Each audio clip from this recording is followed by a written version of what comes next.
Coucou les typhonontes, c'est Béna. Ça faisait un petit moment que je ne vous avais pas donné de nouvelles et mes cheveux ont dépassé les 120 cm. Ils sont même arrivés à 122. Hier soir, j'ai pu couper un petit bout pour égaliser ma ligne de pointe et actuellement, ils sont à 121 cm. Donc il était temps que je vous fasse une petite vidéo. Je vais vous montrer ça.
J'aimerais ajouter quelques mots à cette vidéo pour vous parler de la chute saisonnière. Parce que là, j'entame ma chute saisonnière et je remplis des brosses de cheveux tombés.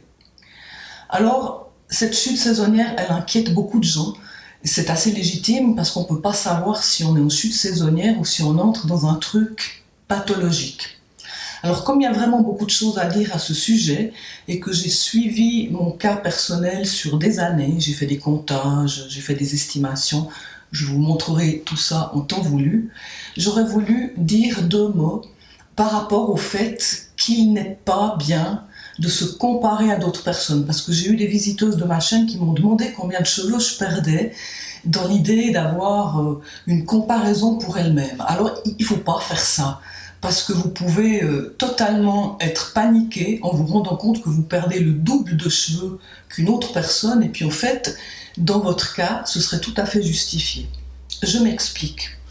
On a déjà chacun sur notre tête un nombre de cheveux qu'on ne connaît pas et qui est peut-être pas du tout le même que celui de la personne à laquelle on a l'intention de se comparer. Donc forcément, une personne qui a beaucoup de cheveux, une très grande quantité, il va en perdre plus qu'une personne qui en a moins. Ça paraît assez logique. Mais il y a aussi une autre donnée qu'on n'a pas, c'est la durée de notre cycle de renouvellement. Notre cycle de renouvellement, c'est la façon que j'ai, moi, personnellement, de nommer la longueur de notre cycle de pouce, parce que c'est exactement la même chose.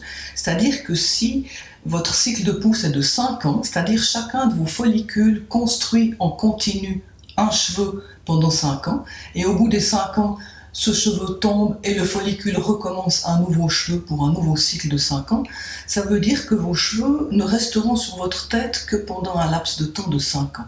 Donc ils ne pourront s'accroître que pendant cette durée. Et selon leur vitesse de pousse, ils pourront être plus ou moins longs. Mais ça va aussi déterminer combien vous en perdez. Parce qu'imaginez que vous ayez 100 000 cheveux, ce qu'on estime être la norme. Alors, je ne sais pas du tout, moi, combien de cheveux j'ai sur la tête. Je vais prendre ces 100 000 cheveux pour faire un exemple. Si une personne a un cycle de pousse de 5 ans, et puis une autre un cycle de pousse de 10 ans, ça veut dire que la personne qui a un cycle de pousse de 5 ans va entièrement renouveler toute sa chevelure sur un laps de temps de 5 ans. C'est-à-dire si vous prenez une photo de cette personne l'année X, et puis 6 ans après, vous reprenez une photo de cette personne, et bien sur la photo de la 6e année, cette personne n'aura plus un seul cheveu qui était présent sur la photo de 6 ans en arrière. Par contre, si vous prenez une personne qui a un cycle de pousse de 10 ans, et peut-être aussi 100 000 cheveux, exactement la même quantité de cheveux que la personne qui a un cycle de 5 ans, et bien la personne qui a un cycle de 10 ans, si elle prend une photo au bout de 5 ou 6 ans, sur la photo, il y aura encore la moitié des cheveux qui étaient présents sur la première photo qui seront encore présents sur la deuxième photo. Parce que cette personne va renouveler ses 100 000 cheveux sur un laps de temps qui est 2 fois plus long. Ça veut dire quoi? Ça veut simplement dire qu'une personne qui a un long cycle de pousse va perdre beaucoup moins de cheveux par année, par jour, qu'une personne qui a un cycle plus court. Donc les deux personnes vont se comparer. Elles vont dire, ah ouais, je vois, ta ponytail, elle a à peu près la même épaisseur que la mienne, on a pratiquement les mêmes cheveux. Combien tu perds, toi? Et puis vous allez vous rendre compte que cette personne va vous dire, oh moi je perds 100 cheveux par jour. Puis vous allez vous dire, oh, moi j'en perds 50, tiens c'est bizarre. Ou bien l'autre personne va se dire, quoi? Toi t'en perds que 50 et moi j'en perds 100? Oh, mais comment ça se fait que je suis pas déjà chauve? Eh bien ça se fait tout simplement que vous n'avez pas la même longueur de cycle de pousse. Donc voilà, ça peut aller du simple au double, ça peut aller du simple au quadruple. C'est pas une très bonne idée de se comparer. Et c'est pas non plus une très bonne idée de se comparer parce que d'un moment à l'autre de la même année, on ne perd pas du tout la même quantité de cheveux. Alors moi j'ai fait des comptages, je vous ferai une vidéo très détaillée à ce sujet, mais pour simplifier, j'avais remarqué qu'en période de très basse chute, je pouvais perdre entre 5 à 20 cheveux, donc c'est hyper peu. Et puis en période de haute chute, ça dépassait allègrement les 100 cheveux par jour. Donc il m'a fallu lisser mes données sur une année complète pour avoir une idée de combien de cheveux je perdais en un jour approximativement. Il me semble que c'était 60, mais je ne me rappelle plus très bien. Je vous ferai des chiffres plus précis une fois et on parlera estimation de la masse capillaire, estimation du cycle de pousse, estimation de la chute, etc. etc.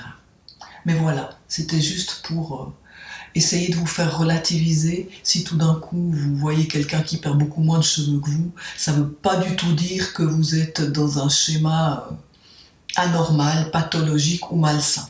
Ce qu'il faut regarder, c'est si ça vous paraît être malsain ou pathologique. Parce qu'on a assez l'habitude de la quantité de cheveux qu'on perd habituellement. Et donc, si cette perte de cheveux, elle est vraiment beaucoup plus longue que d'habitude, ou beaucoup plus intense en quantité, et bien là, oui, peut-être il faut s'alarmer. Mais sinon, c'est simplement la normalité de la chute et de la repousse.